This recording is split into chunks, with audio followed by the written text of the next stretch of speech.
Hi, I'm Dr. Jeff Kalszewski. Welcome to my weekly video blog in forensic psychology. Today I want to spend some time talking about different types of sex offenders. Now, a warning, some of the things I might talk about today might be rather disturbing for people to hear. So just beware if you want to continue to watch. Another thing a point I want to make is that although as I get into the discussion, it may appear that I'm talking about sex offenders rather casually, but I want you to understand that I don't view the problem of sexual abuse as something that's casual. In fact, it's a very serious problem that sometimes devastates people's lives if they are the victim of sexual abuse. So if I talk about these types in a rather casual manner, please don't misinterpret this as me sort of thinking about sexual abuse as something casual and not serious. Now, people tend to have rather strong emotional reactions towards the idea of sex offending or sex offenders, and that's understandable. People a lot of times will also have the reaction of scratching their head about why would someone actually do that, engage in a sexual offense, knowing what kind of damage or problems that can cause to people. Or you might even become curious about why would someone even find that at all sexually stimulating. So I scratched my head about that as a graduate student when I was interviewing prisoners and doing intake psychological evaluations in the Iowa Department of Corrections. So I actually did my dissertation on sex offenders. Now, there tends to be a lot of confusion and misunderstanding about sex offenders as a group. The first thing to understand is they're not a homogeneous group.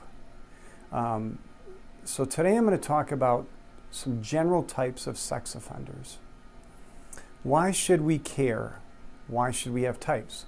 Well, as a forensic psychologist, trying to understand why an individual would commit a sex offense, knowing the research behind specific types of sex offenses and specific types of sex offenders is often very important in order to make some determination or opinion about a person's risk to offend. This can help in sentencing or in other aspects of criminal proceedings.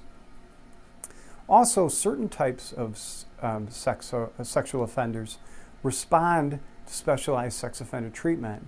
And there are other types of sex offenders that I would argue really are not amenable to treatment. So that's important to know as well. So what I'm going to talk about today is based on the research on sex offenders, but also my 25 years of clinical experiences with them. The discussion will mostly focus on what is known about male sex offenders. There are female sex offenders, obviously, but they tend to be a very small population, and they're often quite different than male offenders. Maybe that'll be a different video blog later. So for our discussions today, I want to break down the large group of sex offenders into three types of offenders that I often see. The first one are offenders of adults, or people who sexually offend against adults. The second group I'm going to talk about are sex offenders who offend against children. And the third group is what I call the paraphilia or fetish type offenders. So let's start out with offenders of adults. Basically, this group can be characterized as offenders who rape. So this is a sexual offender who often uses some mechanism of force to sexually assault another adult. Basically, within this group, there are two types that I'll see. The first one is what I would call sort of the violent force sex offender. And these are sex offenders that it's a very specific type of offender who utilizes a lot of violence, oftentimes more force or violence than is necessary to carry out the sexual assault act. Now, this type of offender is what gave rise to the idea about rape being a violent crime rather than just a sexual crime. So these types of offenders, in my opinion, tend to have less amenability to treatment and higher risk to offend violently or sexually violently against others, particularly if these types of offenders are violent towards strangers. So this would sort of fit into the stereotype of a rapist or a serial rapist.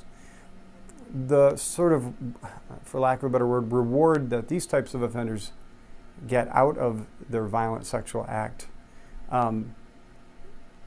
tends to include that combination of sex and violence. And this, in my opinion, makes these types of offenders some of the most dangerous.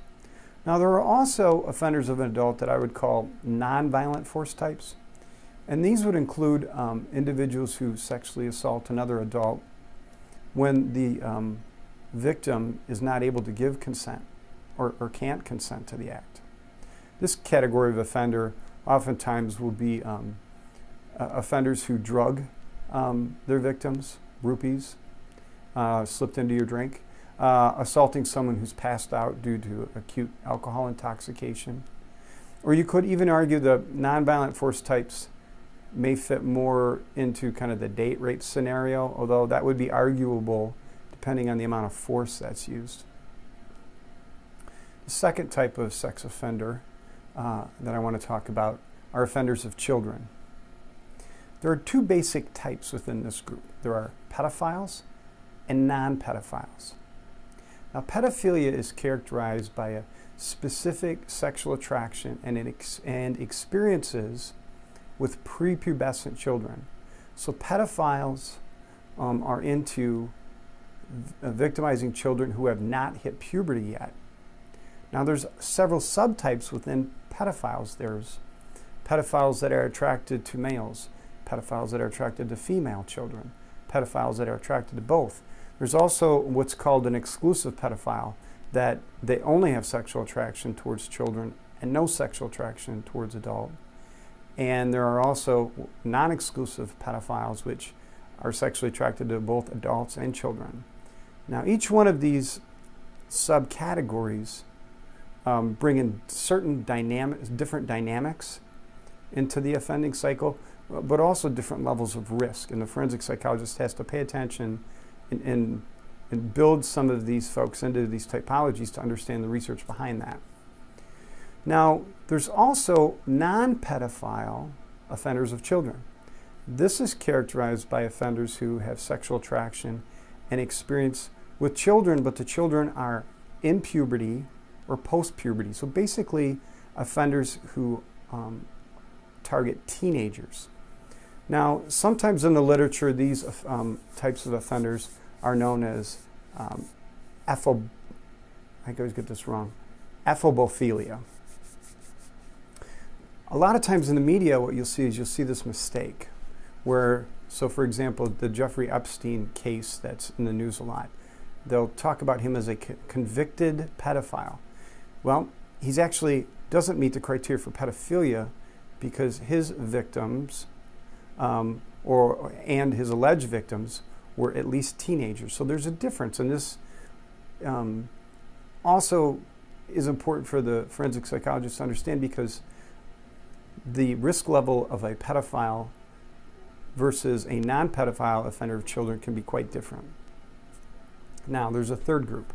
This third group is what I like to call paraphilia or fetish type of offenders. This group of sex offenders tends to engage in sexual offending behavior from a distance. So these include offenders who commit crimes that involve exposing themselves for sexual gratification. We used to call these folks flashers. Window peekers. Now, with technology, these types are the types that set up cameras in bathrooms or in locker rooms. There's also sort of the, again, I apologize I talk so casual about it, but this is something I talk about every day, kind of the upskirt guys, people who try to take pictures with their cell phone underneath women's and girls' skirts. The other part of these paraphilia non-fetish type offenders are the child porn guys.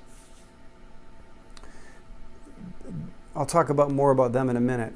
But the third group, the paraphilia fetish type offenders, typically and generally as a group tend to be more amenable to treatment. And with good treatment, a lot of times show much lower risk to reoffend. Now, a caveat to this group, the child porn offenders.